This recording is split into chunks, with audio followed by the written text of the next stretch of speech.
Hello everyone. तो hopefully आपकी पढ़ाई अच्छी चल रही होगी। तो आज हम लोग परसेंटेज के जो कॉन्सेप्ट है उसको पढ़ेंगे और जो जो इम्पोर्टेंट फार्मूला है वो भी मैं आपको बताऊंगा। तो परसेंटेज बैंकिंग एग्जामिनेशन का बहुत इंपॉर्टेंट टॉपिक है।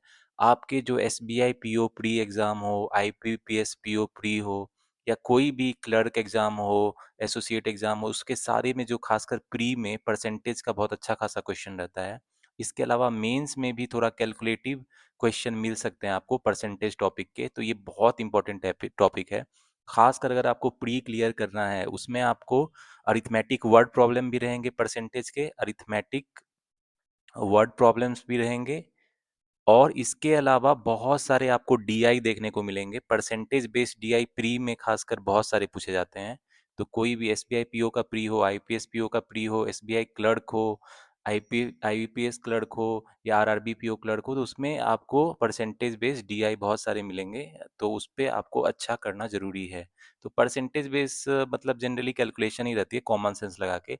लेकिन फिर भी बहुत सारे बच्चों के ये कॉन्सेप्ट क्लियर नहीं रहते हैं, तो उनको कन्फ्यूजन होती है। खासकर जब हम लोग परसेंटेज के टर्म में किसी क्वेश्चन को बनाते हैं, तो उसको ज़रूरी है कि पूरा कॉन्सेप्ट आपका क्लियर हो। तो आज हम लोग कॉन्सेप्ट ऑफ परसेंटेज पढ़ेंगे पहला। फिर पॉपुलेशन इंक्रीज और डिक्रीज, ये भी बहुत अच्छा कॉन्सेप्ट है, इसको पढ़ेंगे। और थर्ड है डिप्रिसिएशन, तो डिप्रिसिएशन इंक्रीज डिक्रीज वो पढ़ेंगे। तो ये तीन इंपॉर्टेंट चीज़ है परसेंटेज में, जिसको हम लोग पहले तो कॉन्सेप्ट सॉल्व करेंगे, कॉन्सेप्ट देख लेंगे, उसके बाद उस पर क्वेश्चन सॉल्व करेंगे, जिससे आपको कॉन्सेप्ट क्लियर हो जाए। ठीक है। तो इस वीडियो में एंड तक बने रहना, क्योंकि आने वाले बैंकिंग एग्जामिनेशन में इसके बहुत अच्छे खासे वेटेज के क्वेश्चन रहेंगे परसेंटेज के। और प्री एग्जाम में तो इसके क्वेश्चन रहते ही रहते हैं, कैसलेट होता है, डीआई होता है। इसके अलावा अरिथमेटिक वर्ड प्रॉब्लम में भी बहुत सारे क्वेश्चन पूछ सकते हैं परसेंटेज के। तो इस वीडियो में एंड तक बने रहना। तो चलो अब स्टार्ट करते हैं। तो सबसे पहले आते हैं गाइस कॉन्सेप्ट ऑफ परसेंटेज। तो परसेंटेज बहुत सिंपल टर्म है, आप में से बहुत लोग को ये सिंपल लगेगा। जनरली हम लोग जब बोलते हैं कि जैसे मान लो, if we want to express x as a fraction, मान लो एक्सप्रेस करना है मुझे एक्स परसेंट। तो एक्स परसेंट को हम लोग क्या लिखते हैं आखिर? बहुत इजी है, एक्स बाई 100 लिखते हैं। ठीक है। जैसे मान लो आपको बोला जाए कि किसी भी जैसे बुक का दाम है, कोई बुक है, ठीक है, उसका जो प्राइस है 100 रुपीज़ है। अब इसमें बोलता है कि इसका 10% मुझे डिस्काउंट आपको मिलेगा। मान लो ऐसा बोल रहा है, डिस्काउंट 10% है। तो ये परसेंटेज क्या हुआ? यानी ये 100 रुपये पे गुना 10/100 वो छूट मिलेगा। यानी कितना छूट मिलेगा? 10 रुपये। तो यानी अब ये बुक कितना में मिलेगा? 100 - 10 90। तो परसेंटेज क्या होता है बेसिकली? एक्स परसेंट, एक्स बटा 100 लिखते हैं। तो किसी का परसेंट निकालना हो तो सिंपल क्या करेंगे? 100 से डिवाइड कर देंगे। जैसे 150 है, इसका मुझे 20% निकालना है, 20% निकालना है मान लो। तो हम लोग इसको क्या लिख सकते हैं? 150 इंटू 20/100। तो ये कितना हो गया? 5 से चला गया और ये 30 से चला गया। यानी परसेंटेज क्या होता है बेसिकली? 100 से डिवाइड करना होता है, तो वो परसेंटेज निकल जाता है। ये तो सिंपल वे में हुआ। ठीक है। अब इसका देखो कुछ जो अच्छा फॉर्मूला भी बोल सकते हो। मैं तो फॉर्मूला से ज़्यादा बोलता हूँ कॉन्सेप्ट क्लियर रखो। तो अब देखो, मान लो इफ़ सर्टेन वैल्यू, ये आप अच्छे से फॉर्मूले को याद भी रखना। इफ़ सर्टेन वैल्यू पी है, कोई पी कोई वैल्यू है, increases by x, increases by x percent, then जो इंक्रीज वैल्यू होगा कितना हो जाएगा? इंक्रीज वैल्यू कितना हो जाएगा मेरा? 100 plus x into 100x% of P, ये हो जाएगा। यानी कोई भी अगर पी मेरी वैल्यू है, उसको अगर वो वाई एक्स परसेंट से इंक्रीज करेंगे, तो जो इंक्रीज वैल्यू है फाइनल कितना हो जाएगा? 100। जितना से इंक्रीज करेंगे 100 plus x percentage of P. चलो, अगर आप इसको मैं सिंपल वे में समझाता हूँ। मान लो, जैसे फिर से मैंने एग्जांपल दिया, बुक का ही लेते हैं। बुक का प्राइस है 100 रुपीज़, ठीक है। तो इसका वैल्यू पी है ये 100। अब इसको मान लो इंक्रीज करेंगे बाई 20% से। तो बुक का नया वैल्यू क्या हो जाएगा भाई? 100 प्लस एक्स। देखो एक्स यहाँ क्या है? ये 20% एक्स है और ये पी है, ठीक है। तो 100 प्लस 20% ऑफ पी यानी 100। यानी बुक का अब क्या लिख सकते हैं इसको? 120% ऑफ 100। तो आपको बताया था फ्रैक्शन को हम लोग कैसे करते हैं? 120 डिवाइडेड बाई 100, यही फ्रैक्शन हो जाएगा। और ऑफ मतलब मल्टीप्लिकेशन। तो बुक का जो नया प्राइस है कितना है, 120। तो देखो, अगर सर्टेन वैल्यू p है, अगर x परसेंट से इंक्रीज होता है तो इंक्रीज वैल्यू क्या हो जाएगा, 100 plus x percent of p। तो ये आपको बहुत इंपॉर्टेंट कॉन्सेप्ट है, ईजी है आई नो, लेकिन आपको बहुत काम आएगा। जैसे मान लो बहुत प्रॉफिट एंड लॉस में मैंने बताया था कि कॉस्ट प्राइस जैसे 100x रहती थी और उसको मार्कडअप करते थे, मतलब उसको मान लो 20% मार्कअप था। मार्कडअप मतलब क्या हुआ कि उस कॉस्ट प्राइस से उतना ज़्यादा इंक्रीज किया गया। तो हम लोग कैसे डायरेक्ट लिख देते थे, मार्क प्राइस कितना हो जाता था मेरा, 100 प्लस 20% ऑफ 100x। तो देख रहे हो, यही फॉर्मूला जो है इसी को यूज कर रहे हैं। तो हम लोग डायरेक्ट लिख देते थे वहाँ पे, कितना लिख देते थे, 120% ऑफ 100x। तो परसेंट क्या हो जाएगा, 120/100 इंटू 100x। अब ये 6 से 5 से कट जाएगा, 20x हो जाएगा, तो ये 120x। तो वहाँ मैं डायरेक्ट लिख देता था कि कॉस्ट प्राइस 100x है, अगर 20% से मार्कडअप किया गया तो मार्क प्राइस क्या हो जाता है। तो जिसका फास्ट है, जिसका कॉन्सेप्ट क्लियर है, वो तुरंत बोलेगा 120x हो जाएगा। तो ये 120x ऐसे आता है, ठीक है। तो इस फॉर्मूला को आप ध्यान से ध्यान रखना, ये जो फॉर्मूला बताया है, फॉर्मूला से ज़्यादा कॉन्सेप्ट क्लियर रखो क्योंकि ये बहुत ईजी है।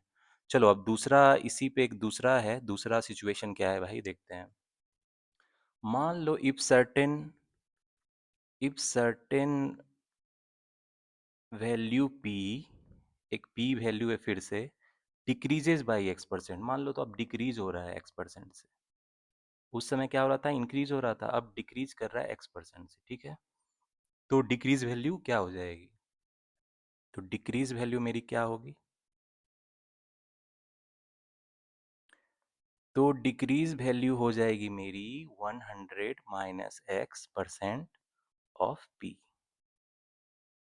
चलो फिर से वो बुक का ही एग्जांपल लेते हैं। बुक का दाम मेरा था 100 रुपया, ठीक है, यानी p है 100 रुपया था p। अब ये डिक्रीजेज बाई x%, अब मान लो ये डिक्रीज करता है 10% से, ये डिक्रीज हो रहा है, इतना से ये डिक्रीज हो रहा है, यानी x% यहाँ 10 है। तो मेरा जो डिक्रीज वैल्यू क्या हो जाएगा, डिक्रीज वैल्यू क्या हो जाएगा भाई, 100 माइनस एक्स, यहाँ 10 है, परसेंट ऑफ p, यानी बुक का ओरिजिनल प्राइस 100 रुपया है। तो ये क्या लिख सकते हैं, इसको 90/100 लिख सकते हैं। अब डायरेक्ट ही लिख देते हैं, अब आपको समझ में आया हो गया। तो ये कितना हो जाएगा, 100 कट जाएगा, 90 रुपीज़। तो देख रहे हो कि मतलब जो बुक की ओरिजिनल प्राइस 100 रुपये थी, 10% उसमें क्या हो गया, डिक्रीज हो गया, तो उसकी फाइनल वैल्यू 90। अब जिसको कॉन्सेप्ट क्लियर हो गया उसके तो बहुत इजी लग रहा होगा, लेकिन देखो ये फॉर्मूला रटने से बजाय कॉन्सेप्ट क्लियर रखो। लेकिन खैर, ये आपको मैंने स्टार्ट में बता दिया ताकि आप नेक्स्ट टाइम जब हम लोग फास्ट मूव करेंगे तो आपको समझ आ जाए। तो कॉन्सेप्ट क्लियर रखना ज़रूरी है ताकि आपको आने वाले बहुत जो मॉडरेट और चैलेंजिंग क्वेश्चन में ये कॉन्सेप्ट क्लियर रहने के बाद आप जल्दी जल्दी सॉल्व कर सकते हो। तो बस यही था, कौन परसेंटेज ऑफ कॉन्सेप्ट ये है। अब इस पे हम लोग क्वेश्चन देखेंगे। क्वेश्चन बनाने से आपका कॉन्सेप्ट क्लियर होता है, तो कॉन्सेप्ट क्लियर करने के बाद क्वेश्चन प्रैक्टिस करो इजी लेवल से, फिर मीडियम लेवल, फिर मॉडरेट लेवल और फिर हाई लेवल सॉल्व करना। चलो अब क्वेश्चन पे आते हैं। तो गाइज आपके होपफुली जो मैंने अभी बताया वो क्लियर हो गया कॉन्सेप्ट, जो परसेंटेज कैसे हम लोग इंक्रीज करते हैं, डिक्रीज करते हैं। चलो अब एक क्वेश्चन एग्जांपल पे आते हैं, इजी सा क्वेश्चन है। तो इसमें कह रहा है कि if 50% of a number is 20 less than the 3/5 of that number, then what is the number. ठीक है, चलो अब इसको सॉल्व करते हैं। अब देखो, इसमें नंबर मुझे निकालना है, तो नंबर को हमेशा क्या मान लेंगे, नंबर को मान लेंगे 100x। 100x हमेशा बोला इसीलिए मानते हैं क्योंकि कैलकुलेशन करना क्या होता है मेरा, इजी होता है, ठीक है। अब 50% ऑफ नंबर, ये अब नंबर जो है इसका 50% कितना हो जाएगा भाई, 100x है, इसका 50% कितना हो जाएगा। परसेंटेज का कॉन्सेप्ट आएगा इसमें, 100x इंटू 50/100 लिख सकते हैं इसको। 100 से 100 चला गया तो ये कितना हो जाएगा, 50x। तो ये तो आप जल्दी खुद ही बता दोगे, 50% ऑफ 100x डायरेक्ट बोलोगे कितना होगा, 50x है। लेकिन ये बिगिनर्स जो स्टार्ट कर रहे हैं परसेंटेज के कॉन्सेप्ट के, इसीलिए मैं सिंपल वे में समझा रहा हूँ कि उनको मतलब ऐसा नहीं लगे कि मैं कोई स्टेप स्किप कर रहा हूँ, इसीलिए। वरना आप तुरंत बोल दोगे ये तो 50x हो जाएगा, ठीक है। चलो क्वेश्चन में आगे बढ़ते हैं। Is 20 less than the 3/5 of that number. अब 3/5 ऑफ दैट नंबर क्या हो जाएगा, 3/5 ऑफ नंबर यानी 100x क्या हो जाएगा। इसको लिख सकते हैं 3/5 इंटू 100x लिख सकते हैं।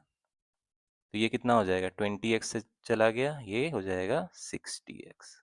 ठीक है। अब कह रहा है कि बी दोनों का जो डिफरेंस है, ये जो 60x है और 50x है, इसका जो डिफरेंस दिया हुआ है मेरा इज 20। तो इसलिए क्या हो जाएगा यहाँ पे 10x इज इक्वल टू 20। इसलिए मेरा x का वैल्यू क्या हो जाएगा 2। ठीक है। होपफुली आपको समझ में आ रहा होगा। अब पूछ रहा है what is the number, number मुझे पूछ रहा है क्या हो जाएगा। तो नंबर मेरा हो जाएगा 100x, माना था ना 100x, तो ये 100 और x का वैल्यू कितना निकल गया 2। तो 200 वो मेरा नंबर है, 200 विल बी द आंसर। ठीक है। तो ये परसेंटेज बेस का इजी एग्जांपल मैंने आपको स्टार्ट में बताया, ताकि आपको कॉन्सेप्ट हमेशा इजी क्वेश्चन से स्टार्ट करो, फिर धीरे धीरे अपना लेवल बढ़ाते जाओ। तो ऐसे सॉल्व करोगे तो आपको मजा आएगा। डायरेक्ट हाई लेवल क्वेश्चन पे जंप कर जाओगे तो आप डिमोटिवेट फील करोगे, फिर लगेगा, फिर जैसे बोलते हैं मैथ से बहुत डर लगता है, मुझसे नहीं बनता है, फिर ऐसा बोलोगे। इसीलिए हमेशा इजी लेवल से स्टार्ट करो। ठीक है। सबसे पहले इजी लेवल सॉल्व करो, फिर थोड़ा मीडियम लेवल सॉल्व करो, फिर हाई लेवल पे आओ, फिर जो आपको हाई लेवल है उस पे आओ। और कॉन्सेप्ट हमेशा क्लियर रखो बिफोर अटेम्प्टिंग द क्वेश्चंस। चलो अब दूसरे एग्जाम्पल पे आते हैं। ठीक है। तो गाइज अब सेकंड क्वेश्चन पे आते हैं। इसमें कह रहा है difference of two numbers is 1660 if 7.5% of the number is 12.5% of other number, find the two numbers. तो इसमें दो नंबर है जिसके बारे में मुझे इन्फॉर्मेशन दिया है, we have to find the two numbers. तो मान लेंगे let two number be x and y. लेकिन लेट टू नंबर क्या मानेंगे ये भी जरूरी है। लेट टू नंबर्स जो है क्या मान लेंगे हम लोग, एक्स एंड वाई, ये मान के चलेंगे। ठीक है।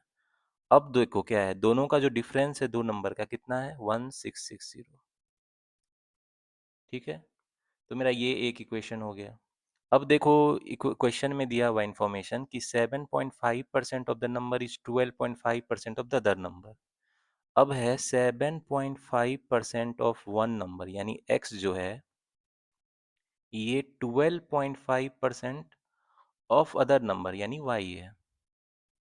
तो अब 7.5% मतलब क्या हो गया, 7.5/100 हो गया। ऑफ मतलब मल्टीप्लीकेशन, 12.5% क्या हो गया, 12.5/100 हो गया इंटू वाई। ठीक है।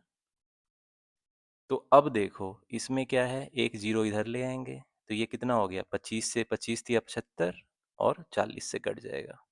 और इसको क्या लिख सकते हैं, ये देखोगे तो आप 8 से कट जाएगा। ठीक है। इसलिए यहाँ से क्या लिख सकते हैं, 3x/40 जो है ये कितना हो जाएगा, y/8 हो जाएगा। अब देखो 8 से ये 5 बार में चला गया, इसलिए यहाँ से लिख सकते हैं 3x जो है ये कितने के बराबर हो जाएगा, 5y के। इसीलिए यहाँ से हमारा y का जो वैल्यू है वो कितना हो जाएगा, x का हमारा वैल्यू क्या हो जाएगा, 5y/3 हो जाएगा। ओके। इतना तक आपको कोई दिक्कत नहीं है। अब देखो ये इक्वेशन है, इसको मान लो अब इक्वेशन 2। अब इक्वेशन 1 और 2 से x और y का वैल्यू निकाल सकते हैं, क्योंकि डिफरेंस दिया हुआ है मुझे और x और y का रेशियो पता चल गया। तो अब देखो x का वैल्यू, x माइनस वाई मेरा कितना है 1660 है ना। और यहाँ पे जो मेरी y की वैल्यू है, चलो यहाँ से y कितना हो जाएगा मेरा 3x/5 हो जाएगा। तो y का यहाँ 3x/5 लिख लेंगे इज इक्वल टू 1660। आप x का भी वैल्यू बैठा सकते हो या y का भी वैल्यू बैठा सकते हो, दोनों से आ जाएगा। अब इसको लिख सकते हैं 5x माइनस 3x, और 5 मेरा उधर चला जाएगा, 1660 इंटू 5 हो जाएगा। इसलिए यहाँ से 2x मेरा क्या हो जाएगा, 1660 इंटू 5। तो कैलकुलेशन फास्ट करना, जितना प्रैक्टिस करोगे आप उतनी आपकी कैलकुलेशन स्पीड बढ़ेगी। तो 2 से कट गया 283, इसलिए मेरी x की वैल्यू कितनी आ गई भाई, 830 इंटू 5 यानी कितना हो जाएगा, x की वैल्यू 4150 मेरी आ गई। आ गई। तो यहाँ तक होपफुली आपको कोई दिक्कत नहीं है। अब देखो दूसरा नंबर क्या होगा, x एंड y का डिफरेंस 1660 है, तो यहाँ से y का मेरा क्या वैल्यू हो जाएगा, x माइनस 1660। यानी इसमें से अगर 1660 माइनस कर देंगे तो वो मेरा y का वैल्यू हो जाएगा, तो ये कर देंगे। तो यहाँ से जो y का वैल्यू है कितना आ गया मेरा भाई, y का जो वैल्यू है 2490। तो x का वैल्यू मेरा कितना आ गया, x का वैल्यू आ गया 4150 और y का वैल्यू कितना आ गया 2490। ये मेरा क्या हो जाएगा, आंसर हो जाएगा। तो होपफुली आपको समझ में आया होगा, इजी क्वेश्चन है, लेकिन परसेंटेज में हम लोग जनरली इसी तरह के क्वेश्चन देखते हैं, स्टार्ट लेवल पे ऐसी ही क्वेश्चन होती है। आगे बढ़ाते थोड़ा चैलेंजिंग क्वेश्चन करते हैं परसेंटेज का। तो गाइज अब थर्ड क्वेश्चन पे आते हैं, और ये थोड़ा चैलेंजिंग क्वेश्चन है परसेंटेज का, तो इसको आप ध्यान से देखना। तो कह रही है Mona got 30% of the maximum marks in an examination and failed by 10 marks. However Monika who took the same examination got 40% of the total marks and got 15 marks more than the passing marks. ठीक है, what were the passing marks. तो इसमें एक exam है जिसमें मोना को 30% maximum marks ही मिलता है, फिर भी वो 10 मार्क्स से फेल कर जाती है, और मोनिका को उसी एग्ज़ाम में 40% टोटल मार्क्स का मिलता है, और वो 15 मार्क्स ज़्यादा रहता है पासिंग मार्क्स से। तो हमको पासिंग मार्क्स खोजना है। तो इस क्वेश्चन में थोड़ा आप ध्यान देना कि मैक्सिमम मार्क्स को यहाँ एज्यूम करेंगे। मान लेंगे लेट मैक्सिमम मार्क्स भी, एग्जाम में जो सबसे ज़्यादा मार्क्स था यानी मैक्सिमम मार्क्स को मान लेते हैं हम लोग क्या, 100x। तो हमेशा 100 के टर्म में मानेंगे क्योंकि कैलकुलेशन ईजी हो जाता है। अब मोना को कितना मार्क्स मिला भाई, Mona got 30% of the maximum marks. 30% of maximum marks कितना है, 100x मोना को मिला। तो आप इसको जल्दी जल्दी लिख लेंगे, 30/100 हो जाएगा इंटू 100x। तो मोना को कितना मार्क्स मिल गया भाई, 30x। लेकिन अभी भी वो ना 10 मार्क्स से फेल कर जाती है। तो 10 मार्क्स से फेल कर जाती है जबकि वो 30x लाई, इसका मतलब पासिंग मार्क्स क्या होगा भाई मोना के लिए, मतलब पासिंग मार्क्स कितना होना चाहिए था, कॉमन सेंस लगाओगे आप। तो 30x प्लस 10 पासिंग मार्क्स होगा, तभी तो मोना 10 मार्क्स से फेल कर जा रही है, क्योंकि 10 मार्क्स ज़्यादा होगा तभी तो ये इसमें मोना को 10 मार्क्स कम आ रहे हैं, यानी 30x ही आ रहे हैं मोना को मार्क्स, तो यानी ये पासिंग मार्क्स होगा। ठीक है, अब मोनिका की बात करते हैं। मोनिका भी एग्ज़ाम में बैठी उसी एग्ज़ाम में, और उसको 40% मार्क्स मिले of the total marks. Total marks कितना है, 100x। तो मोना को 40% मिले, तो 40/100 इंटू 100x, यानी मोना को कितना मार्क्स मिला भाई, 40x। लेकिन मोना थोड़ी तेज स्टूडेंट है भाई, तो वो पास कर गई, वो 15 मार्क्स से पास कर गई। तो मोना के लिए भाई क्या हो जाएगा, पासिंग मार्क्स क्या था, जब वो 15 मार्क्स से मतलब उसने ज़्यादा लाया तभी तो पास करी उसने, यानी पासिंग मार्क्स जो है 40x - 15 होगा। तभी तो अगर इसमें 15 जोड़ देंगे तो 40x मोनिका का आ जाएगा, तो ये पासिंग मार्क्स हो जाएगा। अब ये इक्वेशन 1 मान लो, ये इक्वेशन 2 मान लो, तो पासिंग मार्क्स तो एग्जाम में सेम होगा, यानी 30x प्लस 10 जो मोना ने मतलब पासिंग मार्क्स था और मोनिका का था, दोनों सेम होगा, 40x - 15। तो यहाँ तक होपफुली आपको समझ में आ रहा होगा। अब देखो 40x - 30x उधर ले जाएंगे, 10x हो जाएगा, और ये 25, तो यहाँ से x की वैल्यू कितनी आ जाएगी, 25/10, यानी ये 5/2 आ जाएगा x की वैल्यू। तो अब मुझे क्या पूछ रहा है भाई, अब क्वेश्चन में क्या पूछ रहा था, what were the passing marks, passing marks चाहिए। तो पासिंग मार्क्स क्या हो जाएगा, इक्वेशन 1 इक्वेशन 2 में से किसी को भी ले लेंगे तो दोनों सेम रिजल्ट देगा, तो पासिंग मार्क्स क्या हो जाएगा, 30x + 10 है। अब x की वैल्यू मुझे पता है, x की वैल्यू कितनी है, 5/2 है। तो यहाँ 2 से कट जाएगा 15, तो 15 × 5 क्या हो जाएगा, 75 + 10, 85। इसलिए मेरा पासिंग मार्क्स क्या आ गया, पासिंग मार्क्स क्या हो जाएगा मेरा, 85 विल बी द आंसर। तो देख रहे हो, मतलब थोड़ा इसमें घुमा फिरा के पूछा गया था कि मोना को 30% ज़्यादा मिला, तो हमने क्या किया, मैक्सिमम मार्क्स को 100x मान लिया। अब मोना को 30x मिला, लेकिन वो 10 मार्क्स से फेल कर जाती, मतलब पासिंग मार्क्स 10 मार्क्स ज़्यादा रहा होगा। अब मोनिका को 40% मिलते हैं उसी एग्ज़ाम में, वो 15 नंबर ज़्यादा ले आती है, मतलब उसके जो पासिंग मार्क्स है 40x - 15 होगा, तभी तो 15 ज़्यादा लाया फिर भी पास कर गई। अब दोनों पासिंग मार्क्स को इक्वेट कर देंगे तो एक्स की वैल्यू निकल गई, और पासिंग मार्क्स किसी एक इक्वेशन में रख देंगे तो आ गई, ये कितनी आ गई, 85। तो इस तरह अगर आप पहले कॉन्सेप्ट क्लियर करो, उसके बाद क्वेश्चन बनाओ, उससे आपका कॉन्सेप्ट क्लियर होगा। तो परसेंटेज का होपफुली आपका जो कॉन्सेप्ट है वो क्लियर हो रहा होगा, क्योंकि देखो इसी तरह के क्वेश्चन जो है ना, आपको S B I P O pre, I P S P O pre, S B I clerk, या मतलब आर आर बी जो एग्ज़ाम है उसमें आएगी। तो ये क्वेश्चन आप प्रैक्टिस ज़रूर करना अच्छे अच्छे लेवल के, ठीक है। चलो आप मूव करते हैं, आगे बढ़ते हैं। चलो गाइज अब थोड़े और कॉन्सेप्ट पढ़ लेते हैं। परसेंटेज के कुछ और कॉन्सेप्ट होते हैं और ये कमोडिटी वाला होता है जिसका उतना प्राइस इंक्रीज और कंजम्पशन, उसके कॉन्सेप्ट को समझते हैं। तो देखो, मान लो एक कमोडिटी है। Let's say if a price of commodity, commodity मतलब जो चीज़ हम बाय करते हैं, सामान जिसको बोल सकते हो नॉर्मल भाषा में, से किसी भी कमोडिटी का जो प्राइस है वो मान लो कि इज इंक्रीजेज बाय R%। ठीक है, किसी कमोडिटी का प्राइस इंक्रीजेज बाय R%, और then the reduction in consumption, मतलब कितना उसमें कंजम्पशन में कमी करेंगे कि एक्सपेंडिचर इंक्रीज नहीं हो। Then the reduction in, reduction मतलब कमी, रिडक्शन इन कंजम्पशन मतलब मतलब बाय करने में कितना कमी करे कंजम्पशन, सो दैट जो मेरा खर्चा है, एक्सपेंडिचर, एक्सपेंडिचर नॉट इंक्रीज, जिससे मेरा खर्चा नहीं बढ़े, मतलब खर्चा सेम रहे। तो एक बार फिर से देखो, if a price of a commodity is increases by R%, then the reduction in consumption क्या होगा कि जिससे जो खर्चा है मेरा नहीं बढ़े। तो उसका जो फॉर्मूला होता है भाई, क्या होता है, इसका जो फॉर्मूला होता है ये होता है आपका R/100 प्लस R इंटू 100%। तो ये फॉर्मूला आप याद रखना, लेकिन मैं हमेशा करूँगा कॉन्सेप्ट क्लियर रखो। अभी मैं आपको इसको सिंपल वे में बताऊंगा, ठीक है। तो देखो, बाजार में जो भी हम चीज़ खरीदते हैं, कोई भी कमोडिटी हो, उसकी कुछ प्राइस होती है कि नहीं। तो प्राइस उसकी जितनी कमोडिटी की होती है, मान लो ये प्राइस है। अब है कि कंजम्पशन, कंजम्पशन मतलब हमने उसका कितना लिया, कितना उपयोग में लिया। प्राइस इंटू कंजम्पशन जो होता है वो हमारा क्या होता है, टोटल खर्चा, एक्सपेंडिचर। ये आपको समझना पड़ेगा, तब आप आगे समझोगे। प्राइस मतलब क्या हुआ। अब मान लो आप कोई शॉप खरीदने जाते हो, साबुन जिसको बोलते हैं, तो उसका प्राइस है 20 रुपीज़। चलो 10 रुपीज़ मान लेते हैं। लक्स साबुन जो आता है वो 10 रुपये में आता है, चलो 10 रुपये मान लेते हैं, ठीक है। लक्स साबुन का दाम 10 रुपये है, ठीक है। अब कंजम्पशन आपको कितना चाहिए, आपको 10 लक्स चाहिए। तो टोटल आपका कितना खर्चा आ गया, 10 × 10, 100।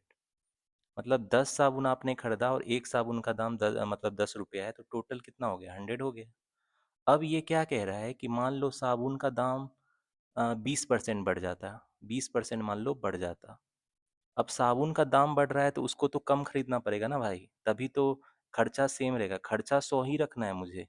और ये अब जो 10 पहले जो था प्राइस 10 रुपीज़, अब 20% बढ़ गया है। तो 20% कितना हो जाता है, इसका बढ़ गया है। अब डायरेक्टली लिखते हैं 120/100। तो ये कितना, 12 रुपये से बढ़ गया। मतलब जो पहले 10 रुपये में मिलता था अब वो कितने में मिल रहा है, 12 रुपये में मिल रहा है। तो मेरा ये जो है 10 लेते थे, खरीदते थे, अब तो वो कम खरीद पाएंगे भाई। अब कितना खरीद पाएंगे, खर्चा मुझे 100 ही रखना है, यानी 100/12, यानी 12×8 = 96, 4 12 दूना 24, बढ़ते 36 पॉइंट में आ जाएगा, ठीक है। तो ये मैं समझाने के लिए बता रहा हूँ, मतलब फ्रैक्शन में अब वो होगा, जो कंजम्पशन है मुझे वो फ्रैक्शन करना होगा। पहले 10 खरीदते थे तो ऑब्वियस सी बात है, साबुन आप फ्रैक्शन में नहीं खरीद सकते हो। बस मैं एग्जांपल दे रहा हूँ आपको समझने के लिए। तो ये दोनों सेम, जब एक प्राइस मेरा बढ़ रहा है तो कंजम्पशन को डिक्रीज करना पड़ेगा ताकि एक्सपेंडिचर मेरा सेम रहे, समझ रहे हो। तो अब ये देखो, अब ये पहला जो कॉन्सेप्ट है कि if price of commodity R% से इंक्रीज कर जाता है तो रिडक्शन इन कंजम्पशन, अब ये जो 8.34 कमी हुआ है, इसको इस फॉर्मूला से आप निकाल सकते हो। जैसे इस केस में देखो, साबुन का दाम था 10 रुपया, ठीक था।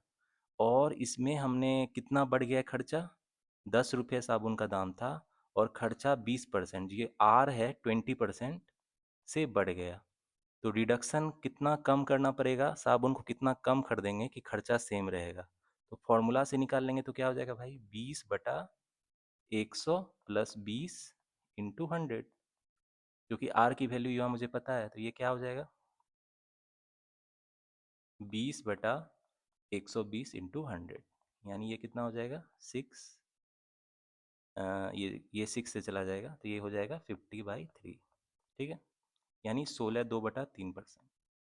तो इसका मतलब ये हुआ कि यदि साबुन का दाम 20% से घट गया तो उसका जो कंजम्पशन है इतना परसेंट कम करना पड़ेगा जिससे जो उसका टोटल एक्सपेंडिचर है सेम रहे।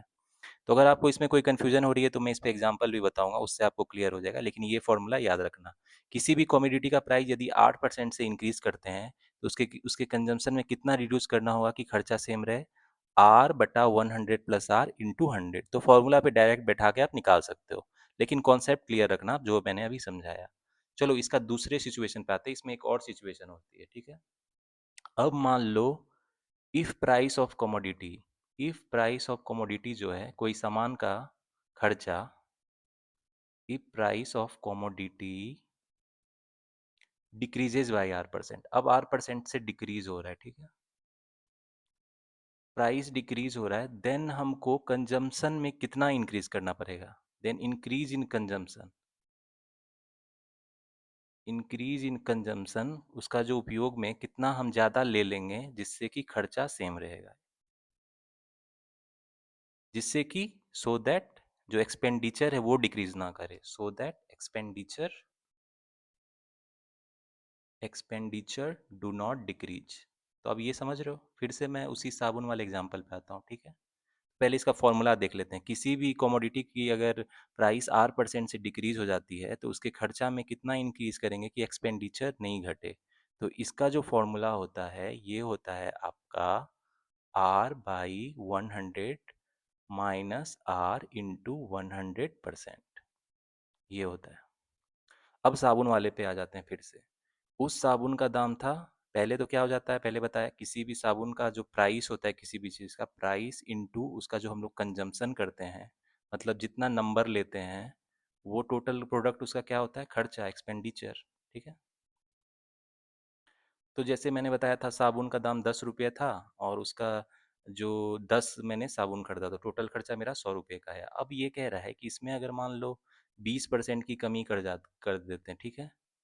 तो अगर साबुन का प्राइस कम हो रहा है तो कंजम्पशन मतलब नंबर ऑफ साबुन तो ज़्यादा खरीदना पड़ेगा ना, यदि खर्चा सेम रखना है, खर्चा मुझे इतना ही रखना है और इसका प्राइस कम हो गया तो अब हम ज़्यादा लेंगे। तो कितना ज़्यादा लेंगे कि एक्सपेंडिचर घटे नहीं, तो ये फॉर्मूला यूज करते हैं R by 100 minus R into 100। जैसे 20% यहाँ पे प्राइस कम हुआ है तो खर्चा कितना परसेंट बढ़ जाएगा कि मेरा एक्सपेंडिचर सेम रहे, तो इसका फॉर्मूला लगाएंगे तो क्या हो जाएगा, आर का वैल्यू यहाँ 20% दिया है, यानी ये 20/100 - 20 इंटू 100%। इतना खर्चा हम बढ़ा देंगे कि वो एक्सपेंडिचर घटे नहीं, यानी ये कितना हो जाएगा 20/80 इंटू 100, ये 4 हो गया यानी 25%। मतलब कहने का मतलब है कि यदि हम लोग जो कंजम्पशन है उसको 25% बढ़ा देंगे तो एक्सपेंडिचर घटेगा नहीं। अब टेस्ट कर लेते हैं इसको। जैसे इसका 20% दाम घट गया तो ये कितना हो जाएगा, पहले 10 रुपया था, अब उससे 20% घट गया है ये, तो ये कितना हो जाएगा, अब इसका दाम 8 रुपीज़ हो गया, साबुन का दाम अब 8 रुपीज़ हो गया।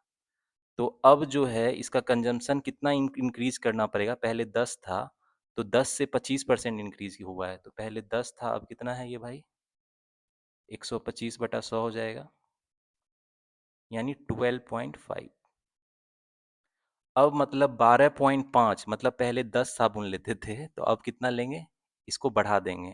तो समझाने के लिए बता रहा हूँ, साबुन आप ऐसा नहीं होगा कि आधा लोगे, आप ये समझ रहे होगे साबुन तो आप पूरा ही लोगे, लेकिन इसके कंजम्पशन में इतना इंक्रीज कर देंगे तब इस दोनों का प्रोडक्ट क्या हो जाएगा, 100 ही हो जाएगा। 8 × 12.5 कितना हो जाएगा भाई, 100 हो जाएगा। यानी एक्सपेंडिचर खर्चा मेरा सेम रह रहा है ना। तो ये फॉर्मूला आप ध्यान से ये दो देख लेना, दो फॉर्मूला कि किसी कमोडिटी का प्राइस R% से डिक्रीज हो रहा है, इन तो इन कितना इंक्रीज करना पड़ेगा कंजम्पशन में कि एक्सपेंडिचर नहीं घटे, R by 100 minus R into 100। तो चलो ये दोनों कॉन्सेप्ट पे अब एक क्वेश्चन बनाते हैं, उससे आपको क्लियर हो जाएगा ये कॉन्सेप्ट। चलो क्वेश्चन पे आते हैं। तो गाइज अब एग्जाम्पल पे आते हैं। इसमें कह रहा है the price of petrol is increase by 25%। तो अभी देख रहे हो पेट्रोल का प्राइस सच में बढ़ रहा है। तो पेट्रोल का प्राइस आप बढ़ गया है तो आपको कंजम्पशन में तो डिक्रीज करना पड़ेगा अगर आप चाहते हो मेरी एक्सपेंडिचर खर्चा सेम रहे, मतलब वो खर्चा नहीं बढ़े तो कंजम्पशन जो है आपको कम करना पड़ेगा। तो उसी पे ये क्वेश्चन बेस्ड है। तो फिर से देखते हैं, the price of petrol is increase by 25%, how much percent must a car owner reduce his consumption of petrol so as not to increase his expenditure. तो मतलब पेट्रोल का जो प्राइस था वो बढ़ गया है, ठीक है। तो अब उसके कंजम्पशन में कितना वो कमी करे कि जो उसका खर्चा है, खर्चा क्या होता है, प्राइस इनटू कंजम्पशन। जितना किसी चीज़ का दाम है और जितना हम लोग वो इस्तेमाल में करेंगे, उसका जो प्रोडक्ट होता है वो क्या हो जाता है, खर्चा। ये तो सिंपल कॉमन सेंस की चीज़ है, ठीक है। अब देखो, प्राइस पेट्रोल का 25% से बढ़ गया। 25% से इसका जो खर्चा है वो क्या हो रहा है, बढ़ जा रहा है, ठीक है, इंक्रीज करिए।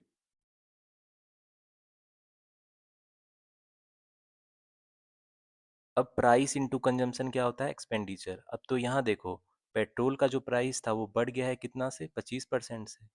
मतलब उसका कंजम्पशन में है, जो उसका यूज में है, उसको हमको कमी करना पड़ेगा। अब ये कितना कमी, कितना परसेंट कमी होगा कि जो एक्सपेंडिचर है मेरा वो नहीं बढ़े। एक्सपेंडिचर नहीं बढ़ना है, मुझे एक्सपेंडिचर को नहीं बढ़ाना है।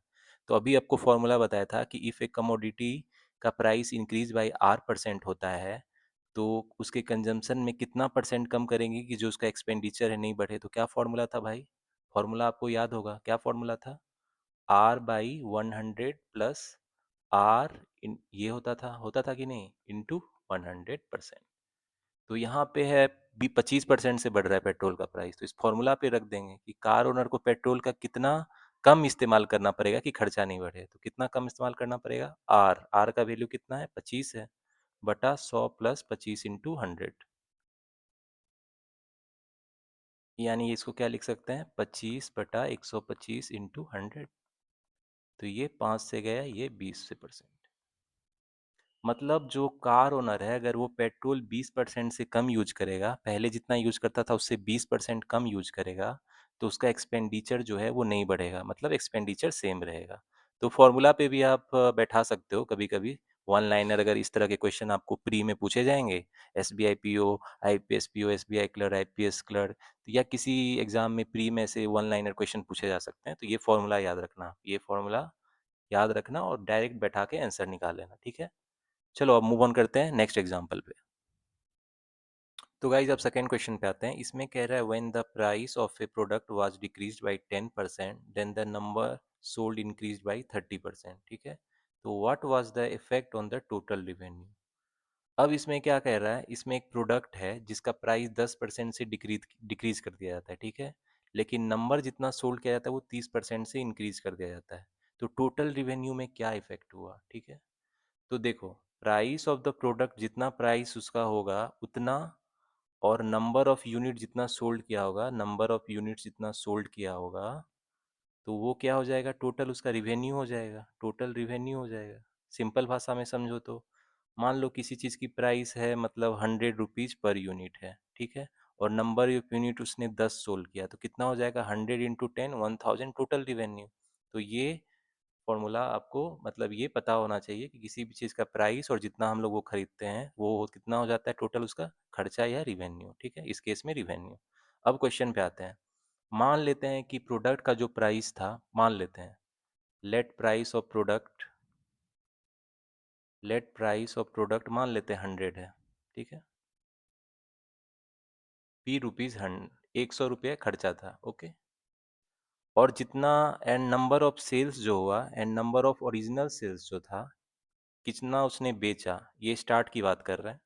मान लो नंबर ऑफ ओरिजिनल सेल्स भी था 100, मतलब 100 रुपये प्रोडक्ट का वो था प्राइस, और नंबर ऑफ कितना बेचा उसने यूनिट, 100। तो इस केस में इसकी टोटल रिवेन्यू कितनी हो जाएगी भाई, टोटल रिवेन्यू कितनी हो जाएगी, उसको कितना आमदनी हुआ। तो जितना उसने बेचा, 100 बेचा और एक का दाम था 100, तो 100 × 100 टोटल रिवेन्यू या टोटल फायदा उसको हो गया। तो ये कितना हो जाएगा, उसको कितने का फायदा हो गया भाई, 10,000 का हो गया।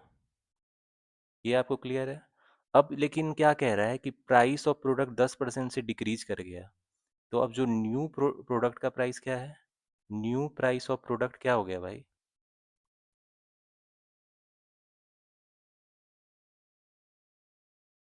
तो अब न्यू प्राइस ऑफ प्रोडक्ट क्या हो जाएगा, 10% डिक्रीज कर गया है, यानी पहले 100 रुपया था प्रोडक्ट का प्राइस, अब इससे 10% डिक्रीज कर गया है, तो अब नया प्राइस कितना हो जाएगा, 90 रुपया हो जाएगा। ये तो डायरेक्ट लिख सकते हैं।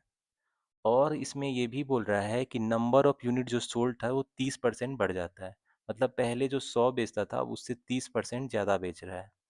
तो न्यू न्यू सेल्स कितना हो जाएगा भाई? New sales, number of sales कितना हो जाएगा? 30% से बढ़ जाता है। पहले 100 था तो अब कितना, 130 हो जाता है। ठीक है।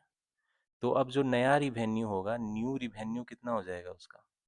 नया जो उसको फ़ायदा है कितना हो जाएगा? 90 इंटू 130, क्योंकि अब दाम जो है उसका 90 हो गया है और नंबर ऑफ यूनिट जो सोल्ड कर रहा है वो बढ़ा दिया है, तो ये कितना हो जाएगा?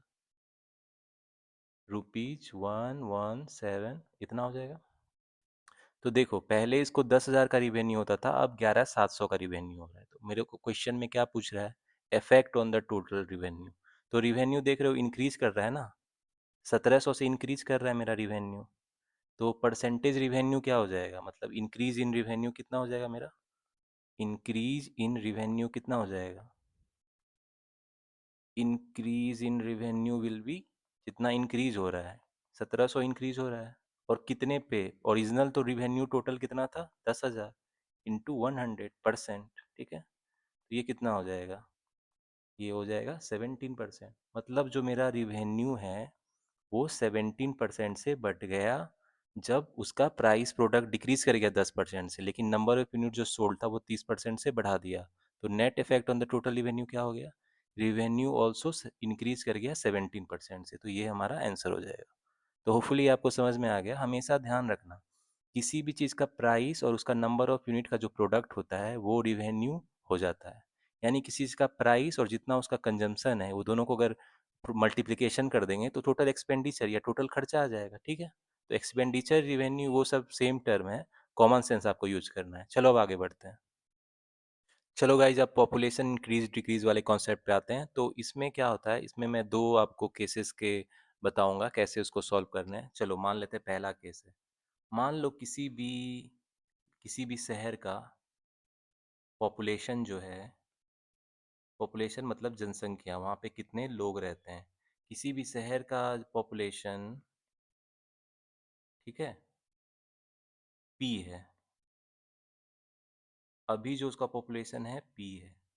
और मान लो, एंड सपोज जो ये पॉपुलेशन है उसका इज इंक्रीज कर रहा है, इंक्रीजेज, बढ़ जाता है एट द रेट ऑफ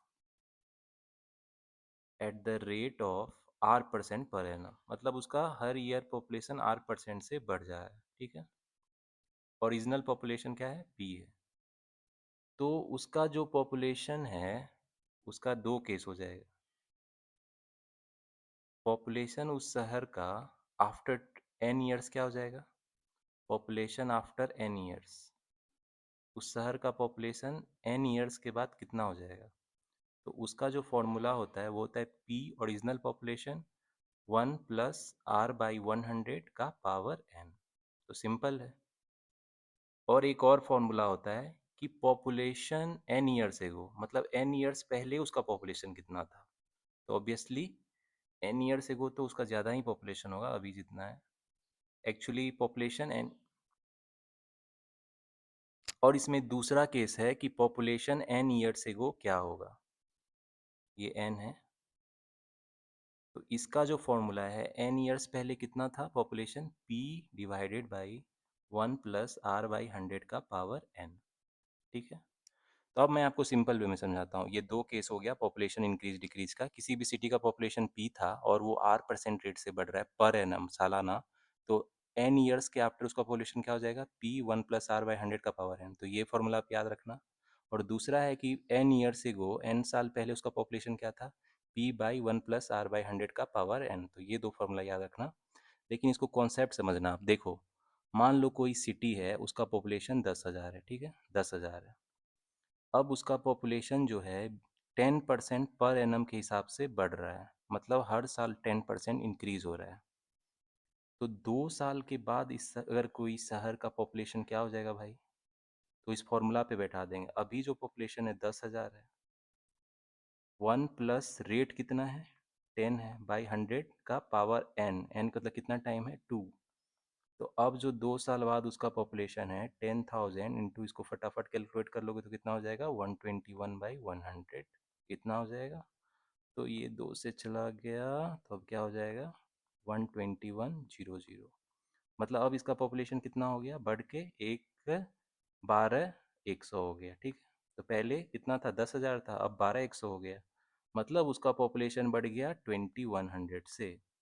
तो ये फॉर्मूला है, और इसको सिंपल वे में समझाऊं तो इस तरह से आप यूज कर सकते हो। अब दूसरा केस भी ले लेते हैं। इसी केस में मान लो कि पॉपुलेशन थी 10,000, ठीक है, और मान लो वो n ईयर्स एगो, मतलब 2 साल पहले कितनी पॉपुलेशन थी भाई, पूछेगा। ये दूसरा केस है, जब वो रेट ऑफ परसेंट जो इंक्रीज होने का था, चलो मान लो 20% रेट ऑफ इंक्रीज हो रहा है, ठीक है, हर साल, तो 2 साल पहले कितनी होगी पॉपुलेशन। तो ये सेकेंड फार्मूला यूज करेंगे, p/1 + r/100 का पावर n। तो अभी जो पहले पॉपुलेशन, अभी कितनी थी पॉपुलेशन, इतनी है, और रेट कितना से वो बढ़ रहा है, 20 से, तो इतना। 2 साल बाद पहले कितनी थी, तो ये 10,000 डिवाइडेड बाई इतना किल हो जाएगा, ये 5 से चला जाएगा, तो कितना हो जाएगा 36 × 25। तो ये आप कैलकुलेट कर लेना, ये उसकी पॉपुलेशन हो जाएगी। मैंने एक समझाने के लिए बताया है। तो ये दो फॉर्मूला पे मतलब मैं कुछ क्वेश्चन बताता हूँ, इससे आपको क्लियर हो जाएगा ये कॉन्सेप्ट, ठीक है। चलो गाइज, अब पॉपुलेशन के कॉन्सेप्ट पे क्वेश्चन पे आते हैं। इसमें कह रहा है 10% of inhabitants of the village having died of cholera, a panic is set during which 25% of the remaining inhabitant left the village. The population is then reduce to 4050। Find the number of original inhabitant. मतलब इसमें एक गांव है, उसमें मतलब cholera की वजह से 10% लोग जो है टोटल पॉपुलेशन का, उनकी डेथ हो जाती है। तो इससे एक मतलब पैनिक सेट हो जाता है। तो उसमें 25% जो रिमेनिंग इनहेबिटेंट है वो विलेज छोड़ देते हैं। तो अब जो पॉपुलेशन बचता है वो 4050 है। तो हमको ओरिजिनल इनहेबिटेंट मतलब कितने लोग रहते थे उस गांव में स्टार्ट में, टोटल नंबर, वो मुझे खोजना है, ठीक है। तो मान लेते हैं लेट नंबर ऑफ इनहेबिटेंट्स, मतलब जितना स्टार्ट में पॉपुलेशन था गांव में, नंबर ऑफ इनहेबिटेंट्स 100x है, हमेशा 100x मानते हैं, कैलकुलेट करना इजी होता है। अब इसमें से जो है ना 10% लोगों की डेथ हो जाती है कोलेरा की वजह से।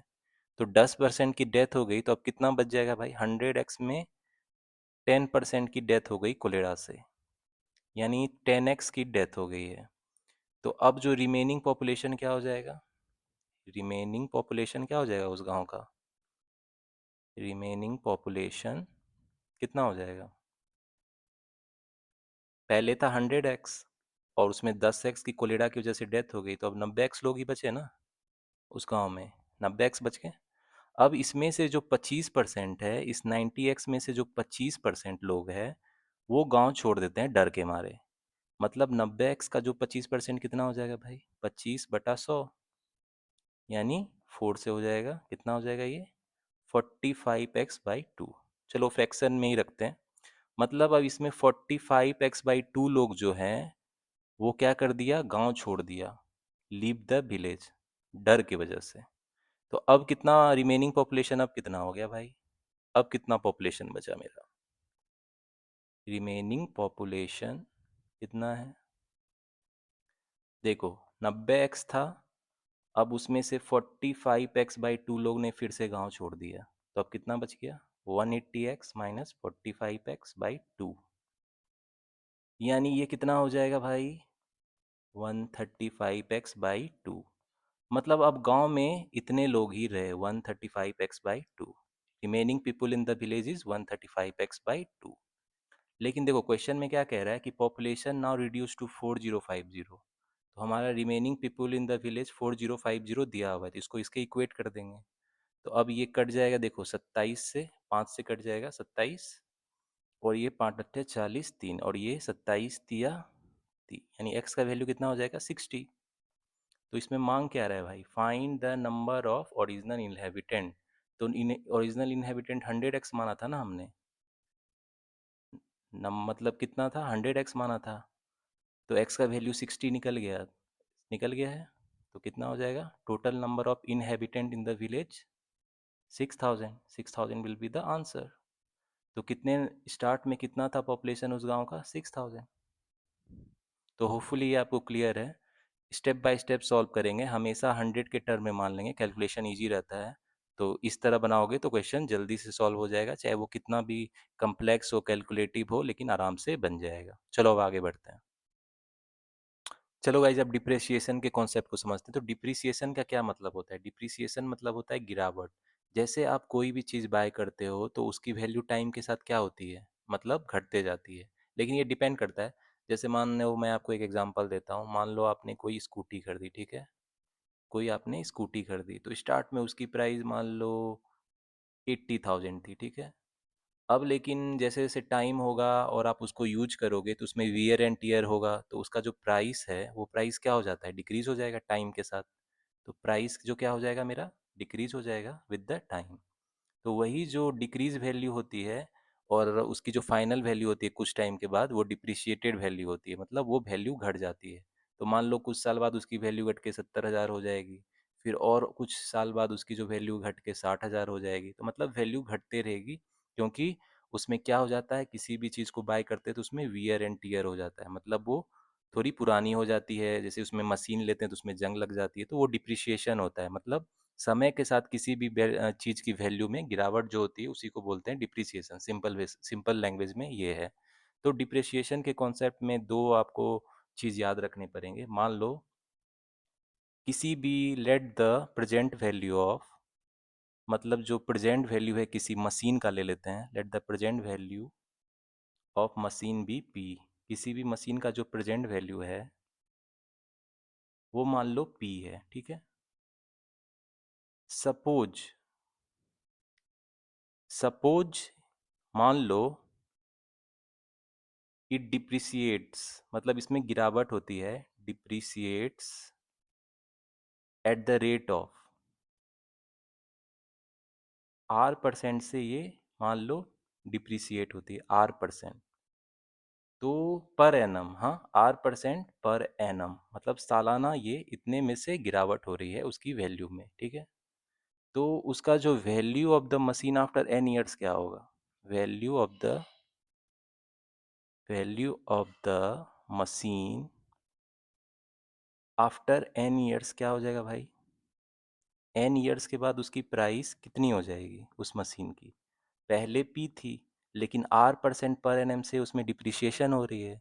तो एन ईयर्स के आफ्टर उसकी मशीन की क्या वैल्यू हो जाएगी, उसका फॉर्मूला है P इंटू 1 - R/100 का पावर n। P उसकी ओरिजिनल वैल्यू है, R जिस रेट से वो डिप्रिशिएट हो रहा है, n is the total number of time years में, ठीक है।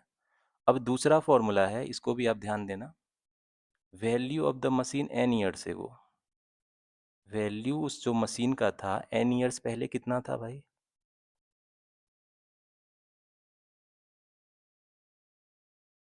एन ईयर्स एगो उस मशीन की क्या वैल्यू थी। उसका फॉर्मूला होता है P डिवाइडेड बाई 1 - R का बाई 100 का पावर n, ठीक है। तो ये दो आपको फॉर्मूला याद रखना पड़ेगा। तो मैं बेसिकली कॉन्सेप्ट समझाता हूँ सिंपल वे में। मान लो उस स्कूटी पे आते हैं, उसकी 70,000 थी वैल्यू स्कूटी की। आपने नया नया लिया था स्कूटी, ठीक है, 70,000 है मान लो प्राइस। अब क्या है, जैसे जैसे टाइम होगा तो उसकी वैल्यू डिक्रीज होगी। तो मान लो इसकी वैल्यू 10% पर एनम के रेट से डिक्रीज हो रही है, ठीक है। तो इसके 2 साल बाद इस स्कूटी की वैल्यू कितनी हो जाएगी, क्या हो जाएगी, घट जाएगी। लेकिन कितनी घटेगी, तो फॉर्मूला लगा देंगे पहला वाला, value of the scooty after 2 years क्या हो जाएगा, ओरिजिनल 70,000 था, इंटू 1 - R/100, तो यानी 10/100। इस फॉर्मूला को यूज कर रहे हैं, 2 साल ये हो जाएगा। यानी इसको कैलकुलेट कर लेंगे तो 70,000 इंटू ये कितना हो जाएगा, 81/100, ठीक है। अब देखो स्कूटी की वैल्यू इतना हो गया, पहले 70,000 था स्कूटी का वैल्यू, लेकिन 10% पर एनएम से डिप्रिशिएशन हो रहा है, तो अब उसकी वैल्यू कितनी हो गई 2 साल के बाद, 56,700।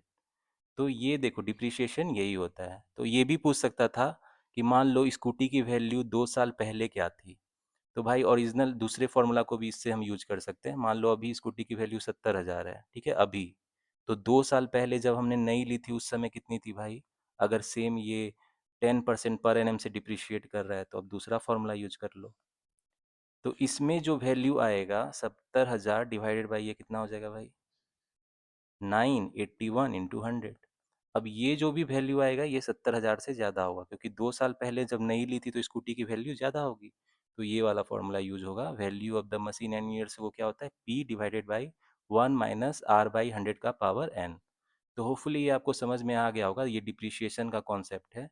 किसी भी चीज़ की वैल्यू टाइम के साथ, मतलब जो हम लोग कमोडिटी यूज करते हैं वो घटती है, मशीन हो, कोई भी चीज़ हम बाय करते हैं तो उसका फॉर्मूला है, क्या होता है कि value of the machine after n years क्या होता है, पी इंटू 1 - R/100 का power n. P original value, R जिस रेट से डिप्रिशिएट करता है, n is the time in the years. और value of the machine after n years ago, n years पहले क्या थी, पी डिवाइडेड बाई 1 - R/100 का पावर एन। तो ये दो फॉर्मूला आप याद रखना, लेकिन बेसिकली हम लोग क्वेश्चन कॉन्सेप्ट से बनाएंगे, लेकिन कभी कभी वन लाइनर पूछेगा तो इस फॉर्मूला को आप यूज कर लेना। चलो इस पे आप एक एग्जाम्पल सॉल्व करते हैं। चलो गाइज, अब डिप्रिशिएशन पे एक क्वेश्चन करते हैं, इससे आपका कॉन्सेप्ट क्लियर हो जाएगा। तो इसमें दिया गया है the value of a machine, एक मशीन है उसका value depreciate at the rate of 10% per annum, ठीक है। If its present value is 1,62,000, then what will be its worth after 2 years, and what was the value of machine 2 years एगो। तो एक machine है, ठीक है, उसका जो वैल्यू पूछ रहा है वो 2 years के बाद क्या होगी। तो अभी हमने फॉर्मूला देखा है, वो वैल्यू ऑफ मशीन, मशीन का जो वैल्यू है आफ्टर 2 years क्या हो जाएगा भाई। अभी उसकी वैल्यू कितनी है, 1,62,000 है। इतना अभी वैल्यू है, 1,62,000 है ना। इंटू 1 - कितना है भाई, रेट ऑफ इंटरेस्ट 10% रेट से ये डेप्रिशिएट कर रहा है, डिवाइडेड बाई 100 का पावर एन, मतलब 2 साल के बाद उसकी वैल्यू क्या होगी। तो 2 साल के बाद मशीन की वैल्यू क्या हो जाएगी, डिप्रिशिएट अगर 10% से कर रहा है तो ये हो जाएगा 9, यानी 81/100, ठीक है। अब इसको आप सॉल्व कर लोगे तो 1620 इंटू 81, 1620 81, जीरो का जीरो, दो का दो, छः का छः, एक का एक, जीरो अठे जीरो, 18 16 के छः हाथ में एक, 8 के 48, 49 के 9 हाथ में चार, 8 का 8 4 12, ठीक है। 02 6 एक, 9 1 10 11 के हाथ में एक, 3। तो इतना हो जाएगा। अब मशीन का जो वैल्यू है वो 1,31,220 हो जाएगा 2 साल के बाद, क्योंकि उसमें 10% के रेट से डिप्रिशिएशन यानी गिरावट हो रही है। अब एक और इसमें क्वेश्चन पूछ रहा है कि मशीन की वैल्यू जो है 2 साल पहले क्या थी। तो ये क्वेश्चन को भी आप एक करेंगे, उसमें जो सेकेंड वाला फॉर्मूला भी बताया था उसको यूज करेंगे। वैल्यू ऑफ मशीन्स 2 years एगो, मतलब 2 साल पहले मशीन की क्या वैल्यू थी। तो सेकेंड फॉर्मूला यूज करेंगे, यानी मशीन की अभी वैल्यू कितनी है, 1,62,000 है। इतना डिवाइडेड बाई 1 - R/100, 10% से डिप्रिशिएट कर रहा है, 2 साल पहले उसकी वैल्यू क्या होगी। तो इसको क्या लिखेंगे, 1,62,000 डिवाइडेड बाई, ये कट गया तो कितना हो जाएगा, 81 इंटू 100 ऊपर चला जाएगा, ठीक है। तो अब ये तो भाई इजी है, ये तो 2 से कट गया 2,000, यानी 2 साल पहले मशीन की वैल्यू कितनी थी भाई, 2 लाख थी। 2 लाख मशीन की वैल्यू थी। तो वो दो फार्मूला जो भी मैंने आपको बताया था डेप्रिसिएशन के कॉन्सेप्ट में, उसी को यूज किया। वैल्यू ऑफ मशीन 2 साल के बाद क्या हो जाएगी, गिरावट आ जाएगी, कम हो जाएगा। और 2 साल पहले मशीन की जब नया लिया गया था तो उसकी वैल्यू ज्यादा थी, तो 2 लाख थी। तो ये आंसर हो गया, ठीक है। चलो गाइज, अब कुछ और कॉन्सेप्ट देख लेते हैं। ये कॉन्सेप्ट बहुत इजी है, ये भी आप क्लियर रखना। कॉन्सेप्ट ऑफ परसेंटेज में ही उसको हम काउंट करते हैं, और ये सिंपल कॉमन सेंस की बात है, लेकिन ये भी आपको पता होना चाहिए। तो उसमें एक दो कंडीशन है, ठीक है। इसमें कह रहा है कि इफ ए इज, कोई ए है, is R% more than B, R% more than B, A जो है R% ज़्यादा है बी से, ठीक है। A is R% more than B, then then जो होता है बी हमारा कितना लेस होगा आर से, B is less than A by, जो फॉर्मूला होता है उसका वो होता है R/100 प्लस R इंटू 100 का परसेंट। तो अब इसको मैं एग्जांपल से समझाता हूँ। मान लो ए है, ठीक है, ए है, वो 20% ज़्यादा है बी से, यानी ए अगर 100 है तो बी कितना है, बी कितना हो जाएगा, ए बी से ज़्यादा कितना परसेंट ये ज़्यादा हो जाएगा, तो फॉर्मूला यूज कर लेंगे, 20/100 प्लस 20 इंटू 100, ठीक है। मतलब ए है जो बी से 20% ज़्यादा है, तो बी ए से कितना परसेंट कम होगा? तो इसके लिए ये फॉर्मूला यूज कर लेंगे, तो ये कितना हो जाएगा 20/120 इंटू 100, यानी 6, यानी कितना हो जाएगा ये 50/3%। तो देखो कॉमन सेंस की बात है कि ए अगर बी से 20% ज़्यादा है तो बी तो कम होगा ए से, तो कितना परसेंट कम होगा? तो ये फॉर्मूला यूज करेंगे R/100 + R इंटू 100%। तो ये फॉर्मूला आप याद कर लेना, अगर सिंगल वन लाइनर क्वेश्चन है तो बना लेना, लेकिन आप अगर कॉमन सेंस यूज करोगे तो ये ऐसे ही मतलब इजीली बन जाएगा। तो फॉर्मूला लेकिन याद रखोगे तो वो अच्छी बात है। अब इसमें एक और कंडीशन आएगा, ठीक है। मान लो वही जो ए था, इफ ए इज, मेरा ए जो था लेट से R% लेस देन बी है, ठीक है, लेस देन बी है, तो बी कितना ज़्यादा होगा? B is more than A by कितना? B is more than A by, इसका जो फॉर्मूला है ये होता है आपका R/100 माइनस R इंटू 100%। तो देखो, अब दो ए है हमारा, ये बी से ना R% कम है, तो बी ऑब्वियसली ए से ज़्यादा होगा, तो कितना ज़्यादा होगा? R/100 minus R into 100। जैसे मान लो ए है, ए का प्राइस मान लो 100 था, और ये बी से, इसको मतलब मान लो ए जो है बी से 20% कम है, तो बी ए से कितना परसेंट ज़्यादा होगा? तो इस फॉर्मूला में रख देंगे भाई, 20/100 माइनस 20 इंटू 100, इतना बी ज़्यादा होगा ए से, यानी कितना हो जाएगा 20/80 इंटू 100, यानी 4, यानी 25%। तो यदि ए बी से 20% कम है तो बी ए से कितना ज़्यादा है? 25% ज़्यादा है। तो ये दो फॉर्मूला आप याद रखना, ठीक है, ये भी काम आएगा। चलो आपको मैं एक होमवर्क का क्वेश्चन दे देता हूँ, इस क्वेश्चन को बहुत इंटरेस्टिंग क्वेश्चन दूंगा, आप मुझे इसके आंसर को कमेंट सेक्शन में बताना, और जो भी मैंने कॉन्सेप्ट बताया परसेंटेज का जितना भी, उसको आप अच्छे से समझ लेना, ठीक है। तो गाइज होपफुली आपको परसेंटेज का कॉन्सेप्ट अब पूरी तरह से क्लियर हो गया होगा। अगर आपको कोई भी डाउट है तो कमेंट सेक्शन में मुझसे पूछ सकते हो। और अब आपके लिए एक बहुत अच्छा सा क्वेश्चन मैं दे रहा हूँ होमवर्क के लिए। तो इसमें कह रहा है, in a class of 65 student and 4 teacher, each student got sweet that are 20% of the total number of students, and each teacher got sweets that are 40% of the total number of student, then how many sweets are there. तो ये question bank PO 2009 में पूछा जा चुका है। तो बहुत अच्छे लेवल का क्वेश्चन है। अगर आपके परसेंटेज के कॉन्सेप्ट क्लियर है मेरी वीडियो देखने के बाद, तो इस क्वेश्चन को आप आराम से सॉल्व कर लोगे। तो डू टेल मी इसका आंसर क्या है, कमेंट सेक्शन में मुझे इसका आंसर बताओ आप, कि इसका आंसर क्या है, ठीक है। और ये बहुत बहुत अच्छा क्वेश्चन है, इस पे जो परसेंटेज का कॉन्सेप्ट यूज हुआ है, तो जो भी मैंने अभी आपको पढ़ाया आपने सीखा है, तो उसको यूज करके बनाओ।